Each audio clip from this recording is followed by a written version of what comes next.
Norway. The year is 872 AD. The great hall is roaring with laughter. Meat sizzles, horns spill with mead. Warriors slam their fists in rhythm, singing old songs of conquest, kin, and gods. But in the corner of this jubilant chaos stands a child.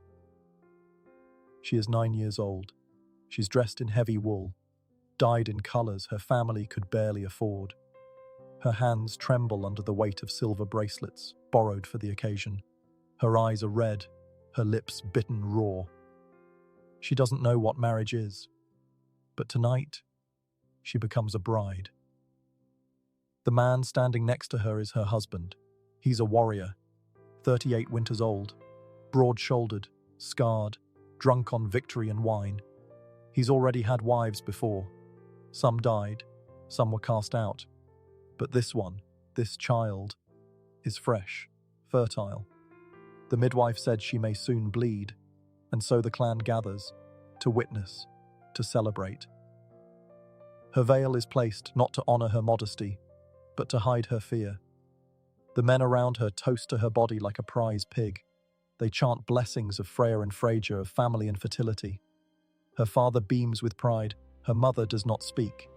Because this is not abuse, not in their eyes. This is tradition, this is law. After the feast, she will be taken, and none will stop it, because to them, this isn't a crime, it's destiny. Outside, the fjords are frozen, black like obsidian. Inside, the fire cracks. And as the old priest utters the final rites, the girl's breath quickens. Her fists tighten. She tries not to cry, but she cannot stop her body from shaking, because something in her, a whisper of instinct, knows what's coming. The door closes, the laughter fades, and the night begins. No one will hear her scream. No one will write her name in the sagas. She will be forgotten. And yet, she was one of thousands. Children forced into the beds of warriors. Girls turned into wives before they understood the word, their pain hidden beneath veils, blessings, and law. And it wasn't just allowed, it was celebrated. This is the dark truth of Viking child brides. If you enjoy watching and learning about history, make sure to like the video and subscribe to our channel. And let us know in the comments where you're watching from. It's incredible how we can explore history together from all around the world. They called it a union of honor, but it was never about love. In Viking society, marriage was a contract, not a choice, a transaction between men, a tool to secure alliances, merge wealth, and produce bloodlines that would outlive the sword. And in this system, girls weren't daughters, they were currency. From the age of 9, sometimes even earlier, a girl could be promised to a man, not for who she was, but for what she could produce. A womb, a lineage, an advantage. If she was lucky, she'd be married by 12, if not, by 9. The first time a girl bled was not seen as a biological change. It was a signal, a green light. Her body was now capable, whether her mind understood or not. From that moment on, she was no longer a child in the eyes of the law. She was a vessel, to be claimed, secured, and used. Viking law didn't set a minimum age for marriage, not because they forgot, but because it wasn't considered necessary. The concept of childhood, of innocence, development, or consent was irrelevant. What mattered was power and whether her bloodline could serve it. The Gragas, the great Icelandic law code, is silent on age requirements, but it's loud in implication. It speaks in terms of dowries, oaths, land, and honor, not of childhood, not of readiness, not of choice. Marriage was agreed upon by families. A girl's consent was a formality, at best. In many cases, she wasn't even present when the deal was struck. Fathers spoke for her. Uncles arranged it. Brothers enforced it. And once it was done, there was no reversal. One girl, mentioned in the Archaeological saga, was married off before she had even seen her husband's home. Her only value was her connection to her grandfather, a powerful chieftain. She was a political token. Her name was recorded once, never again, and she was not alone.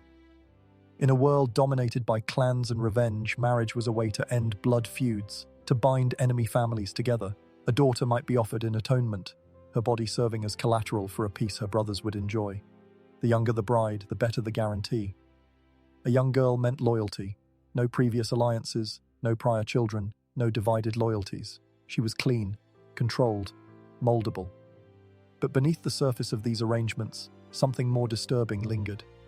Because while marriage was spoken of in legal and religious terms, it was ultimately physical. Every agreement implied consummation, and if that act produced a child, it proved the marriage was fruitful. It elevated the husband's prestige. Fertility was sacred, and children were expected to bear children. A Viking warrior who married a girl of 12 or 10 or even 9 wasn't shamed, he was envied. He had secured a fertile wife, likely a virgin, someone who could grow with his household and produce sons before his enemies did, and the law protected him. No Viking code punished a man for marrying or bedding a young girl. In fact, refusal to consummate the marriage could be grounds for annulment. A man who didn't fulfill his duty might be ridiculed, but a girl who protested, she could be punished. In legal cases, such as those noted in later adaptations of the Gulathing law, female resistance was equated with dishonor. A woman, even a child, who defied her marital duties risked being labeled unruly, disobedient, even cursed. Honor didn't protect her, it chained her. In wealthier families, the transaction was spoke to as more elaborate. Gifts were exchanged, dowries negotiated, but the result was the same. A girl was passed from one man's protection to another's authority. A father lost a mouth to feed. A husband gained a body to use. Anthropologists have found skeletal remains of young females buried in bridal gowns. Some of these girls were no older than 12. Others bore signs of pregnancy or childbirth. In one chilling case, the bones of a girl aged around 11 were discovered with remnants of a ceremonial necklace, typical of marriage rites. She died giving birth. She was still a child, but no saga mourns her. This wasn't the exception, it was the expectation. Marriage in the Viking world was a battlefield of lineage and masculinity. Girls weren't protected, they were deployed, given, taken, and most devastating of all, normalized. A young girl's trauma wasn't hidden, it was simply ignored. If her first husband died, she could be remarried by 13. If he abandoned her, she could be sold again. Her body was a cycle of ownership with no room for autonomy. And even if she survived long enough to become a matron, her scars, emotional and physical, remained locked behind silence. Because to speak out was to bring shame, and shame killed faster than any sword. The sagas are filled with proud warriors and cunning kings, their deeds immortalized in poetry and stone. But the girls they married, they remained ghosts, unnamed, unwept, unwritten. This is where the dark reality of Viking child brides begins, not with love stories, but with contracts, with power, with blood. And for the girl at the center of it all, there was no escape. The ceremony of shame, they called it a celebration, but to her it was a cage. Viking marriage ceremonies were not private affairs. They were public, loud, sacred, and unrelenting. Days of drinking, feasting, boasting, but beneath her, all the oaths and ornaments. The central truth was this: the ceremony wasn't about the couple, it was about the man, the warrior, the lineage, and the proof of dominance. The girl, often veiled, stood like an ornament, dressed not as a child but as a woman. Her body was painted, perfumed, arranged. Ribbons were tied in her hair, tokens of fertility pinned to her chest. The older women of the clan, many of them survivors of their own forced weddings, prepared her without speaking of what would come, because everyone knew, but no one warned her. The rituals were filled with symbols of life and blood, torches lit at the doorway, bread broken, mead passed between hands. In some regions, the bride's feet were washed, a pagan tradition meant to purify her, but it also made her easier to control. She was led, not walked. The blot or sacrificial rite was often performed before the marriage, a goat or pig slaughtered. Its blood used to bless the union. In wealthier homes, a priest might dip a branch into the blood and sprinkle it over the couple, a symbol of fertility, of divine favor. To the child at the center of it, it meant nothing. She was too afraid to speak. The vows were spoken by the men. Fathers swore alliances, grooms swore protection, witnesses swore truth. But the bride, she swore silence.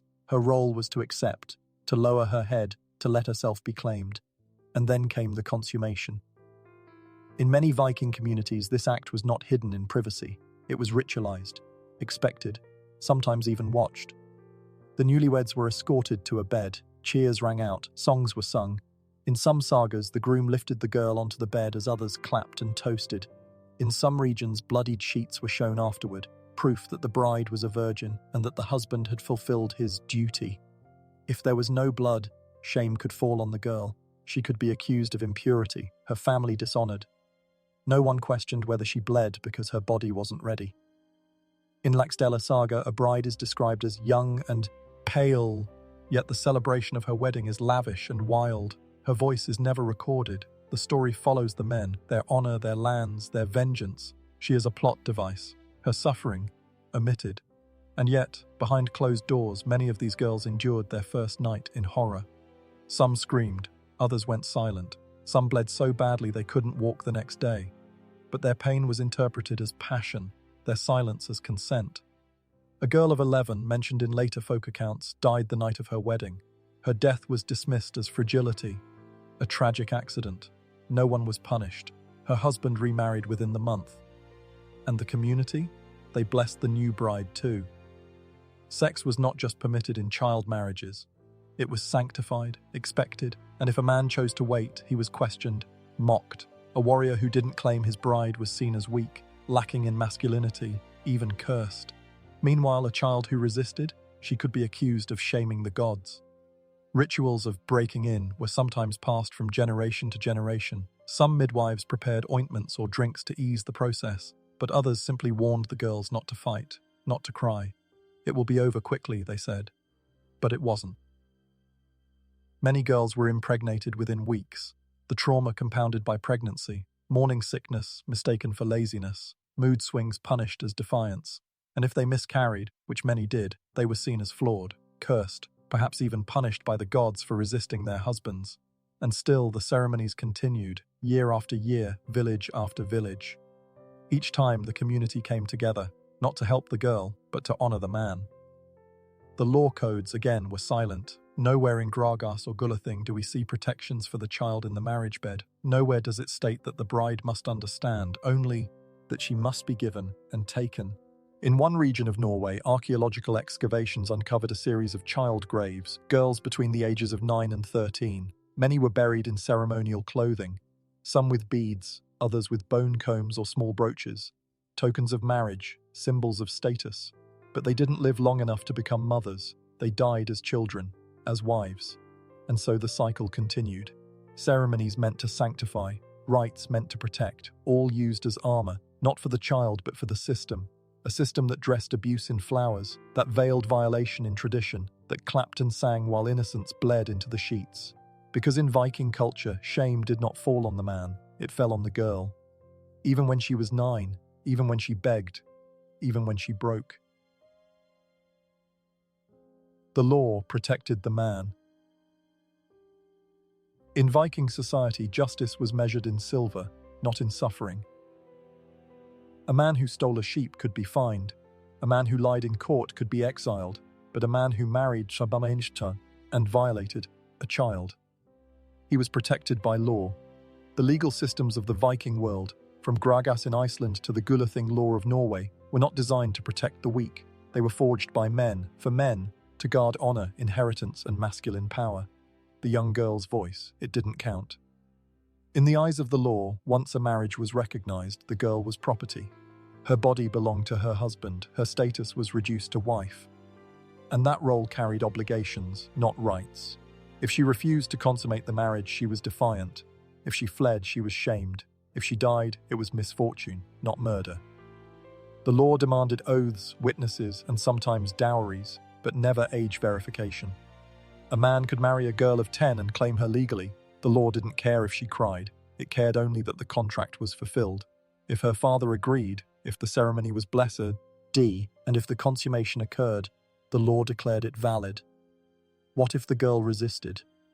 She could be punished for dishonoring her husband, for violating her marital duty, for causing embarrassment to her family. In some regions that meant beatings, in others, public shaming, and in extreme cases, execution. One Gulathing clause outlines the punishment for a wife who commits adultery: death by drowning. There is no exemption for her age, no protection for the unwilling. The law treated a 12-year-old wife the same as a 40-year-old woman. A child was held to adult standards the moment she entered the marriage bed.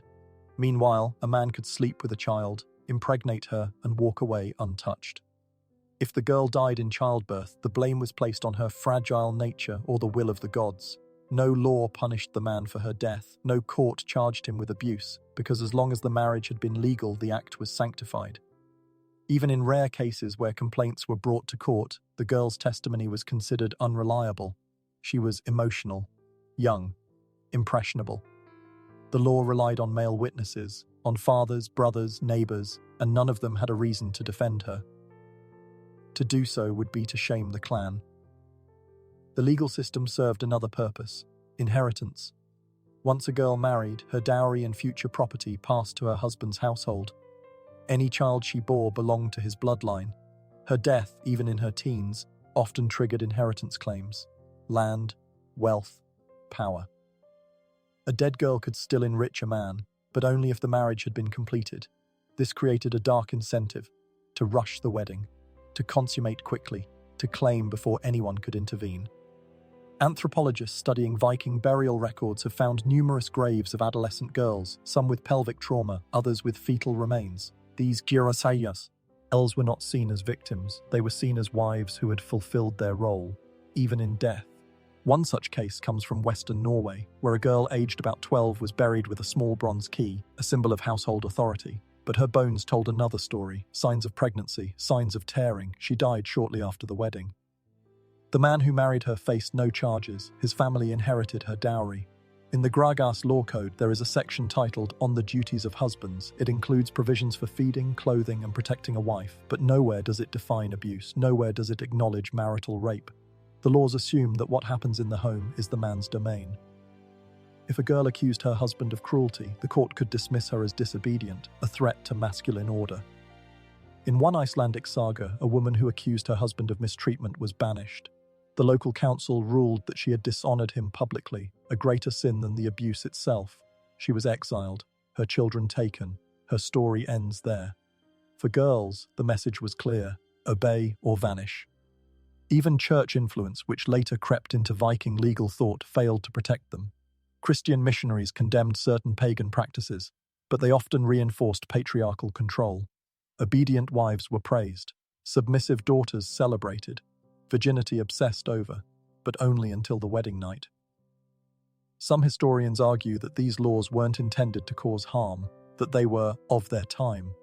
But to the child bride gasping in the dark, clutching her stomach in pain, the laws weren't abstract.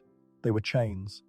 They ensured she had no protection, no right to speak, no second chance. The system was airtight. Men had law, women had silence, and girls had nothing at all. Inside the warrior's home. The feast ends. The songs fade. The guests leave.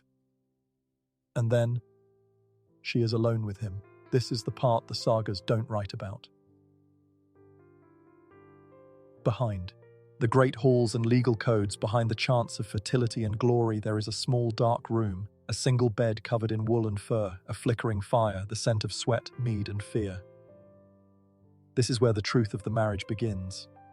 For a child bride, the warrior's home was not a sanctuary. It was a prison dressed as duty, isolated from her family, expected to serve her husband, and often hundreds of miles from the place she was born. She became invisible.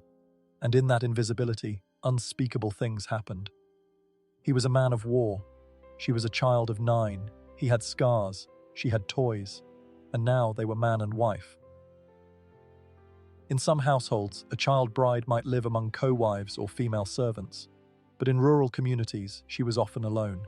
Her role was clear: obey, clean, cook, bear children, and never question. Her body was no longer hers.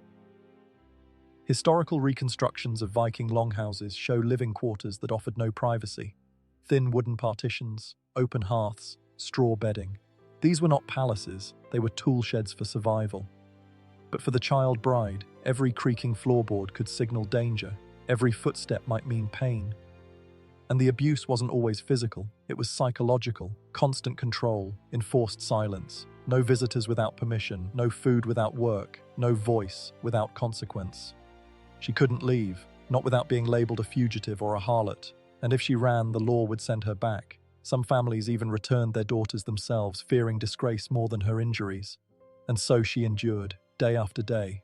In the morning she might carry water, in the evening she might serve meals to warriors who laughed about battles she couldn't understand. If she didn't smile, she was scolded. If she did, it was taken as flirtation. There was no right way to be a child in a wife's role.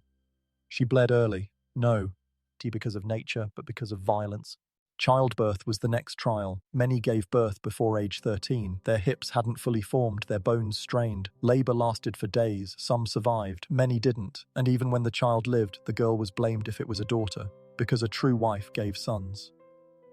One forensic excavation in Denmark uncovered the skeletal remains of a girl between 10 and 12. Her pelvis showed signs of healed fractures. Her teeth had not finished developing. Beside her lay the skeleton of a newborn, positioned as if cradled. She died in childbirth. Both of them did. But inside the home there was no mourning, only replacement. The man remarried within weeks. The girl's belongings, beads, wooden toys, scraps of cloth, were either burned or passed on. Her name? Lost. But trauma leaves fingerprints in bone, and silence echoes in archaeological ruins. Anthropologists studying grave sites across Scandinavia have found disproportionately high numbers of young female deaths clustered between ages 10 and 14. These graves often include bridal tokens, rings, beads, combs. Some even have symbolic keys, signifying their role as mistress of the house. But their reign was short, because the house was never theirs. In some rare accounts preserved through oral tradition, elder women spoke of child brides who went mad, who refused to speak, who clawed at walls. One tale describes a girl who plucked out her hair one strand at a time, believing it would make her unmarriageable. She was beaten and shackled in a back room. In one reconstructed Viking longhouse in Iceland, researchers discovered a small enclosure built inside the main structure. No windows, a single doorway, and no apparent purpose. Some believe it was used for storage. Others whisper it may have been a place of isolation or punishment. Because sometimes a bride needed to be disciplined, especially if she cried too much, especially if she tried to run. There are no Viking words for PTSD, no sagas about survivors, but the trauma speaks from the dirt, in broken teeth, in deformed ribs, in tiny skeletons with wrists fractured from restraint. And still the man was honored. He was called a husband, a landowner, a warrior. The community toasted his virility, his strength, his legacy. If he struck her, it was discipline. If she died, it was fate. And she was a wife, then a widow, then a memory, then nothing. The warrior's home was his kingdom. But for the child bride inside it, it was a slow death, a place where the songs of the wedding night turned into silence and the law turned its face away. No one heard her scream after the guests left. No one asked if she wanted to live there, because in Viking society, once the bride crossed the threshold, her story stopped being hers. When girls resisted, not all of them stayed silent. Some screamed, some ran, a few even killed, and though the sagas tried to forget them, their resistance remains. In the vast silence of Viking history, there are cracks, faint, fragmented stories, oral whispers, legal fragments, graves left far from home. These are not tales of victory, they are stories of desperation, of girls who refused to accept the life forced upon them, and the price they paid. One story survives only as a broken legal record, the outlawing of a girl named Asdis, no older than 12. Her crime, killing her husband in his sleep. The court scrolls say little, no motive, no trial details, just her name, the charge, and the sentence, exile for life. But in some corners of Icelandic folklore, her legend lingers. They say her husband beat her, that she carried bruises for weeks before she snapped. One night, while he was drunk, she took a blade from the hearth and drove it into his throat. The clan buried the man with full honours. She was hunted, caught, marked with shame. Asdis was not buried on consecrated land. Her grave has never been found. Another story, half preserved in oral tradition, half in sagas, tells of a girl known only as the child of Bruni's farm. Married at age 10, she escaped into the woods days later, naked, bleeding. No one knows how she made it across the river, but she did. A shepherd found her weeks later, starved and silent. She was returned to her father, beaten publicly for dishonoring the clan, and then married again, this time to a man who promised not to break her spirit. He lied. In the years that followed, stories say she stopped speaking altogether. Her eyes hollowed, her movements slow. By 16, she was dead, buried next to the man who had tamed her. Even in resistance, they were reclaimed. One of the rarest forms of defiance was testimony. The spoken truth in front of elders or councils, and it was nearly impossible. Viking law did not permit children to bring accusations unless backed by adult witnesses, but occasionally a woman who had survived her childhood would return decades later and speak. One such woman was Gudrun, mentioned briefly in a saga fragment. At 35, she accused her father of selling her into marriage at age 9. She described the abuse, the forced consummation, the years of pain. She stood before the thing, the Viking legal assembly, and told the men what they never wanted to hear. They called her ungrateful, lying, possessed. She was exiled, her story erased from the saga proper, but scribbled in the margins by a later monk. Even in memory, they tried to silence her. In outlaw records and punishment scrolls, girls appear more often as offenders than victims, labeled as thieves, runaways, witches. But forensic re-examinations tell another story. Many of these girls bore signs of prolonged trauma, scarring, disfigurement, hunger. They didn't steal to rebel, they stole to survive. One unnamed girl, around 11 years age, LD, was buried outside a Norwegian village, far from any consecrated land. Her grave was shallow, no funeral goods, no markings, just bones and dirt. But when archaeologists uncovered her, they found she had been struck in the skull, twice, before death. Some believe she was executed. Others say it was a beating gone too far. Either way, she had no protection, no name, only pain. And still resistance persisted, in whispers, in flight, in fragments. Mothers who hid daughters, midwives who helped girls escape through back doors, servants who lied about age or fertility to delay a marriage. These small rebellions never made it into Viking poetry, but they were acts of courage. A girl who tore off her veil before the ceremony, a sister who warned her sibling what the wedding night truly meant, a woman who spat on her husband's grave. The Viking world revered strength, but only in men.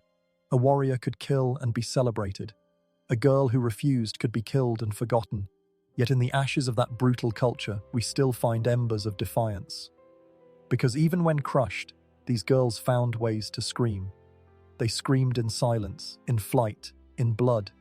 And every time they did, the system shook, just a little. Because behind every saga of honor and legacy was a girl who was never meant to survive it. The cult of fertility. In the Viking world, there was no role more sacred or more dangerous than that of the mother. And it didn't matter if the mother was 12. Fertility was not just admired, it was worshipped. To bear children was divine. To grow life from blood was to imitate the gods themselves. But behind this holy image was a darker truth. In Viking society, the female body was glorified not for what it was, but for what it could produce. Children.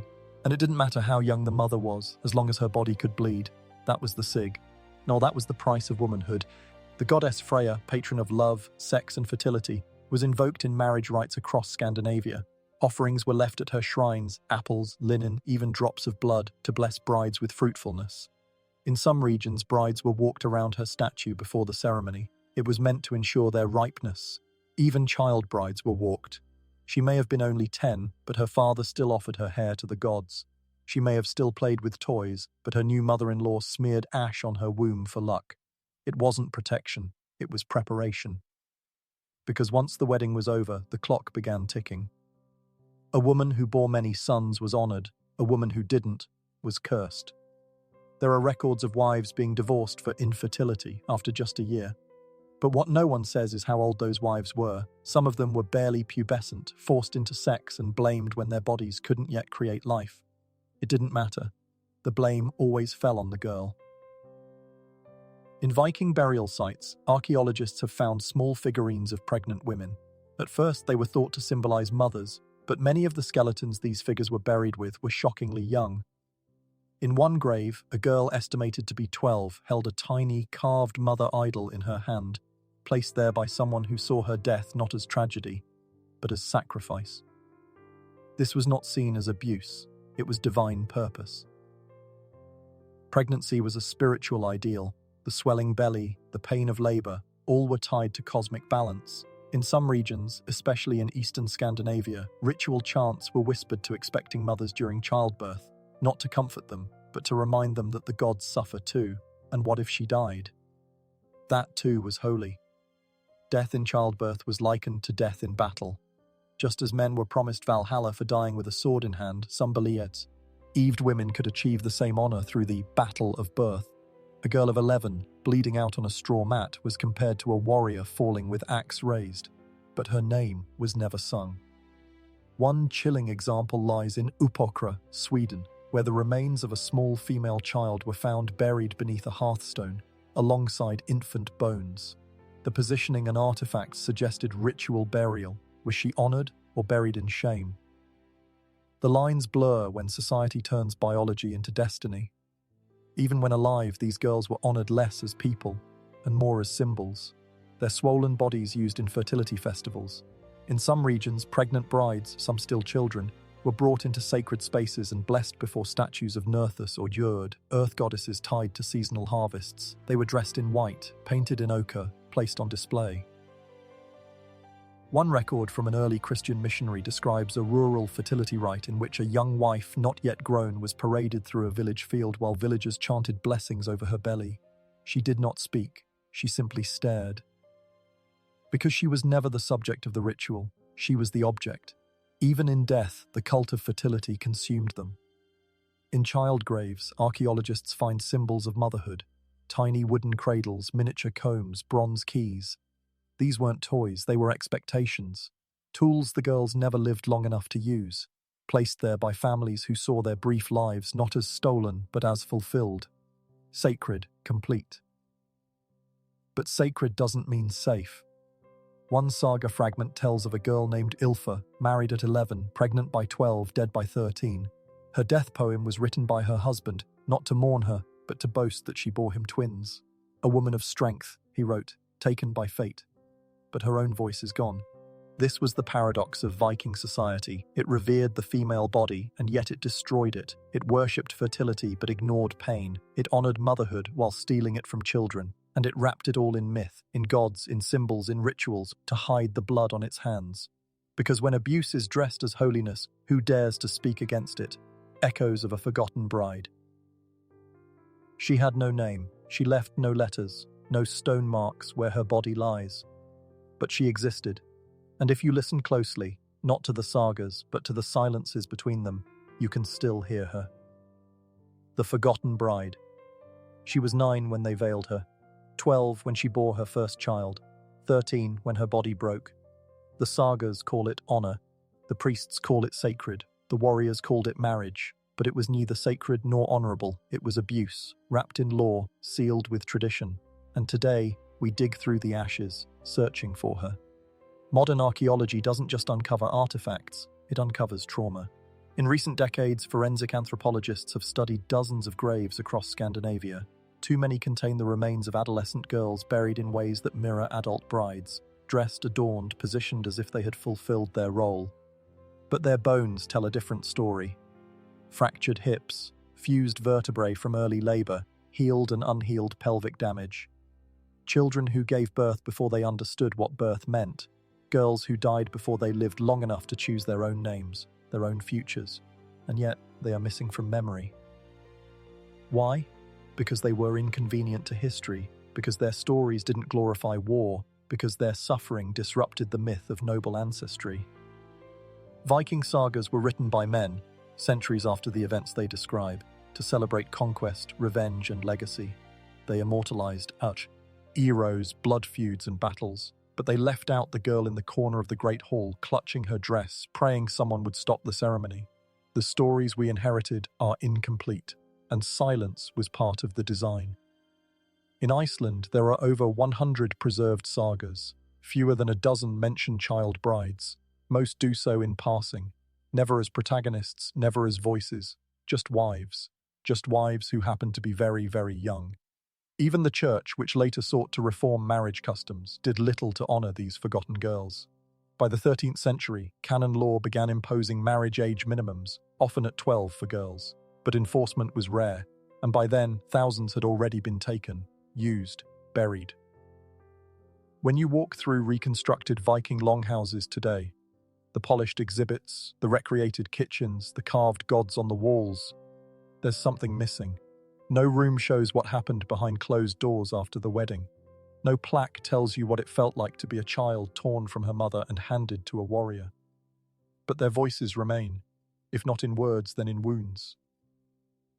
in the trauma passed down through generations, in the oral stories whispered between women and daughters, in the quiet resistance that survived in the shadows, midwives who lied about a girl's age, mothers who hid their children, sisters who taught each other to run. They weren't just victims, they were survivors, even when no one wrote about them. Modern scholars are beginning to listen. Anthropologists, feminist historians, forensic scientists, they're unearthing a new history, one not written in sagas or laws, but in bones, pain, and silence. They're asking hard questions. Why were these girls silenced? Why did a society so obsessed with honor fail to protect its most vulnerable? And most disturbingly, what parts of that system still echo today? Because story doesn't disappear, it echoes. In every tradition that values purity over consent, in every law that treats girls as property, in every culture that tells children to obey, not speak, the Viking child bride is not just a relic, she's a mirror showing us how power can twist itself into virtue, how abuse can hide in ritual, and how silence, carefully maintained, can last for centuries. But not anymore. Today we say her name, even if we have to invent one.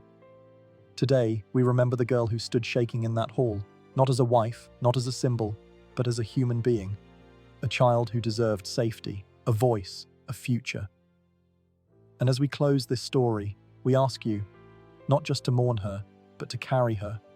Speak of her, ask questions, break the silence that protected the men, but buried the girls. Because she's still here, in every unnamed grave, in every broken law, in every girl forced to be a bride before she's ready to be herself. She was 9, he was a warrior, and this was the dark truth they never told you about the Vikings.